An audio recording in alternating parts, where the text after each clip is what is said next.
Welcome to BSB TV. I'm Kevin Gaming. That took forever to start. Hey, Melissa. I know, I was just hanging around waiting to go live. Absolutely. So we've got Melissa Stanford from AdStaff. AdStaff, pretty special. You look after apprentices and trainees. In fact, you've got a whole division looking after that. Yeah, absolutely, Kevin. So I'm the director of the AdStaff group. As you're aware, we have multiple different divisions specialising in recruitment, trades and services, construction, apprenticeships, trainees, and a division that specially focuses on helping young people or apprentices and trainees in general.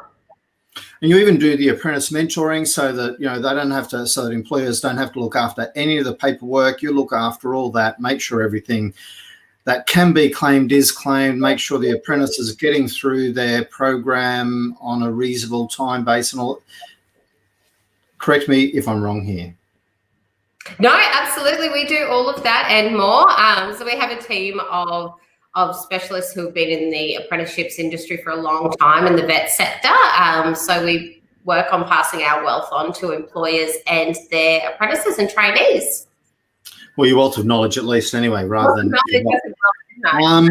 Fantastic. Today, we're going to talk about different government subsidies to help. Look, it's really important coming out of and building out of the recession and pandemic and all those sort of things that we focus on job creation.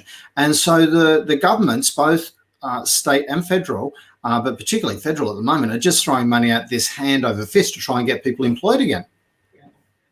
Absolutely, and I think it's one thing that both governments have done, and especially federally, very early on in the pandemic, the government were very quick to jump in and ensure that people in training and in apprenticeships and traineeships remained in that training and didn't fall out of the system, which is fantastic that they were able to offer that support to employers to keep those young people or older trainees and apprentices employed. So today we're going to talk about three things. We're going to talk about new recruits for apprentices and traineeships, and we're going to talk about that on a federal level, the support that's there, and also on a state level. And then we'll talk federally about the support that's there for existing employees. Yeah? Absolutely. It sounds fantastic. Fantastic. So over to you, because you know all about this and I don't. Excellent. Well, I'm more than happy to share what I do know. So firstly, we'll start with the federal government. As I mentioned, they're very quick to jump on and ensure that they are keeping people in the vocational education and training industry, making sure we're upskilling people for the future, and helping people to stay in their current roles and places of employment. One of the things I'm not going to touch on today is the traditional federal incentives, sort of your standard commencement, completion, regional. They're things I'm not going to talk about, but they might be additional sources of funding available to employers out there. What I am going to talk about is the wage subsidy from the federal government. So this is the Boosting Apprenticeships Commencement Wage Subsidy. So basically any employer who looks to employ a new apprentice or trainee as of the 5th of October, you would be entitled to receive 50% wage subsidy for that person for the first 12 months. So that runs up until the 30th of September next year. And it's paid on a quarterly basis. And the way that's worked is that they look at 50% of the wages of that individual up to $7,000 per quarter, which is a fantastic incentive to employers to engage somebody into training or into an apprenticeship that they may have otherwise been possibly a little bit hesitant about whether they had the right financial support there. This is a huge incentive. Now, we do know with JobMaker there's age restrictions and that sort of stuff. Are there any age restrictions on this particular incentive? The fantastic news about this wage subsidy is there are no age restrictions, if I can use my words. There also aren't any restrictions around the size of company that can access this grant or the region, location of the employer. So it really opens it up to being accessible to a lot more businesses, to ensure that they are upskilling future people in their business as well. This is to help put people through a formal traineeship or apprenticeship, yeah? Absolutely, yes. So you can't just go, oh, I'm going to retrain Mary and can I have 50% of her wage for that? No, it does need to be a federally recognised apprenticeship or traineeship that you would need to engage with an apprenticeship, Australian Apprenticeship Support Network provider to engage that employee into a training contract, and ensure that they are being provided with the right learning or right person to provide them with that growth and training in that area. So it is an investment long term for the business as well. And I would imagine also be registered with a appropriate RTO for the training to be provided and all that sort of thing. Absolutely, that's correct. So what's really important things? Sorry. Yeah, so that's $7,000 a quarter. So that's up to $28,000 a year for someone. It's 50% of the salary. So, you know, you can't be paying someone $26,000 and claim 28. You'll only get half of what you're paying in relation to that. Correct. So that's still very generous to help us get a head start and take the risk out of employing some trainees. That's for sure. Absolutely. It's a huge support, and a lot of employers that we're talking to might have been on the fence and saying, oh, I'm interested in bringing a new apprentice into the business. I'm just a little bit nervous about what's happening. And knowing that there's this additional financial support available for their wages, we've seen a lot of sign-ups happen over the last, we've been nearly 4 weeks since it was announced. One of the things that I cannot stress enough is there are only 100,000 places currently available nationally for this wage subsidy. As soon as those 100,000 places are gone, at this stage, they're gone. And they're not releasing any, you know, we're up to here in the numbers. We have reached out to find out where things are up to with regards to allocation of those numbers, and unfortunately we don't have an update at this stage. As I previously mentioned, this kicked off on the 5th of October. So yeah, I would certainly encourage any employers who are interested in learning more to jump in and talk to the relevant people as soon as possible. Cool. And I'm sure you have a cheat sheet on your website as well. So, state, what are the state doing in relation to new apprentices and trainees? Fantastic news. So many of you might have already heard about the Back to Work grant that was available from the state government. The great news is that it was extended. So the Back to Work grant initially was due to end in July this year. And that's now been extended, which is great. But not only have they extended it, they've actually added what they're referring to as the apprenticeships and trainee boosting apprenticeships commencements. There we go.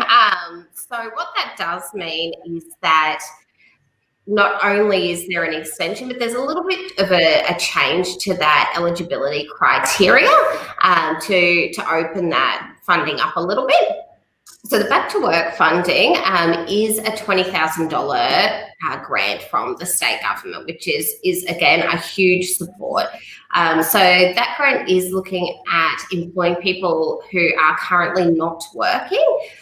So it's focused on people within particular regions of Queensland who are looking to employ somebody who's been out of work or out of study for 4 weeks prior to their date of commencement. Which certainly in this type of environment, a lot of people do meet that criteria.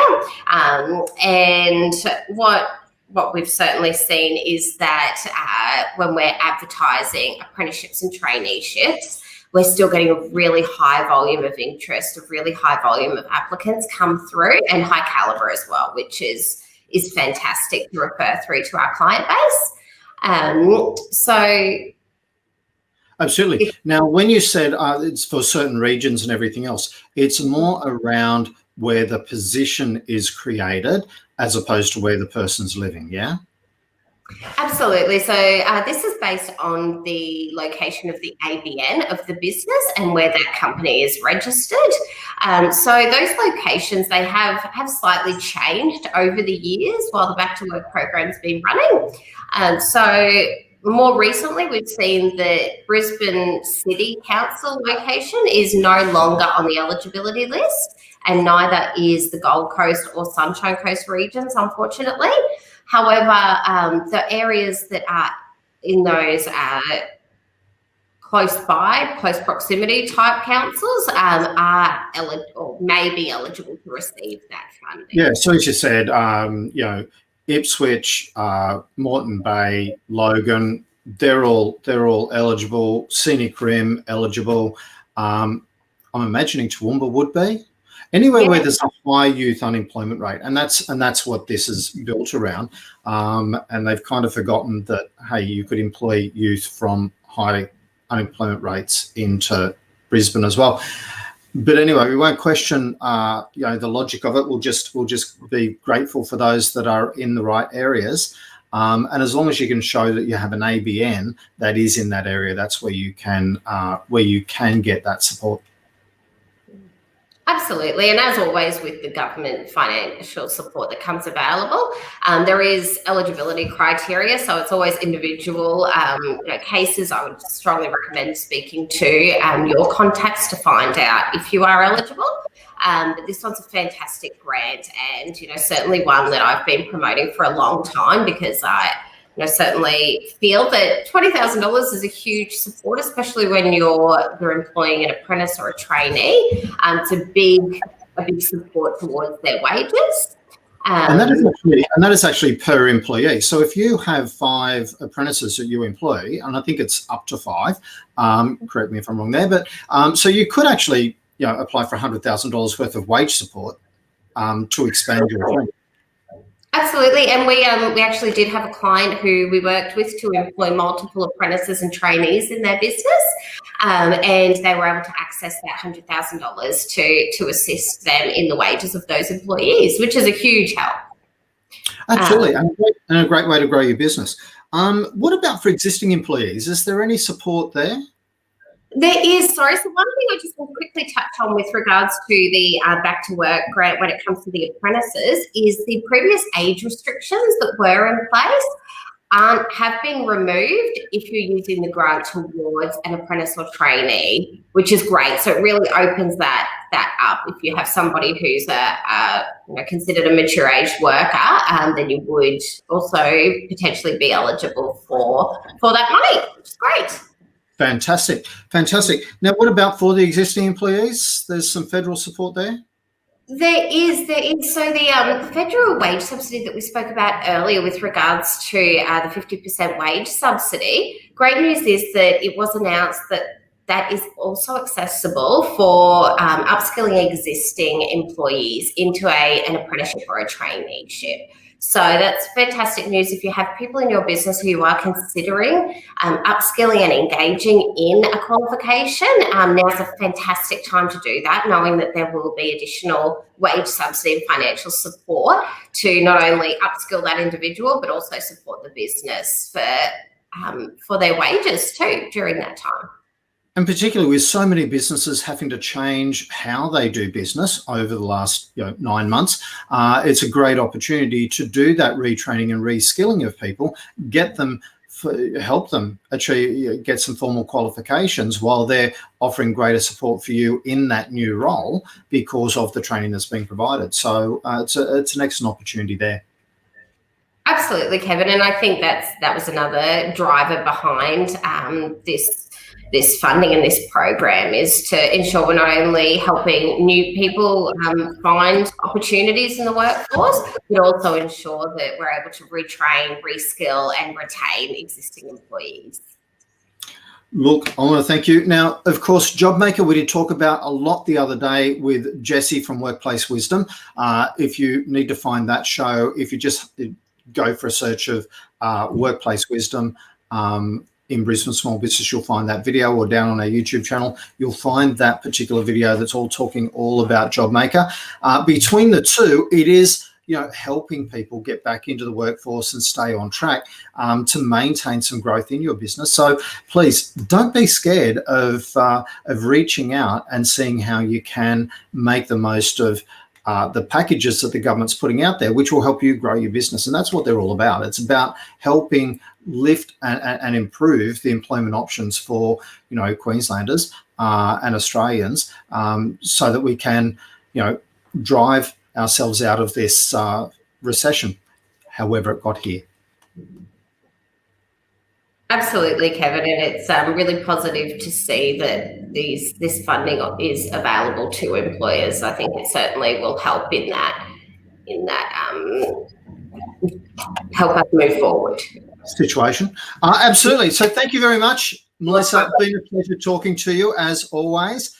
Thanks very much for sharing your insights. If people are looking to catch up with Melissa, if you could just put some details into the comments when we get off here, so that people can find you nice and easily, that would be absolutely fantastic, because Melissa does help people with apprentices and traineeships day in, day out. I know that one of our members reached out to you just recently and said you did an absolutely amazing job.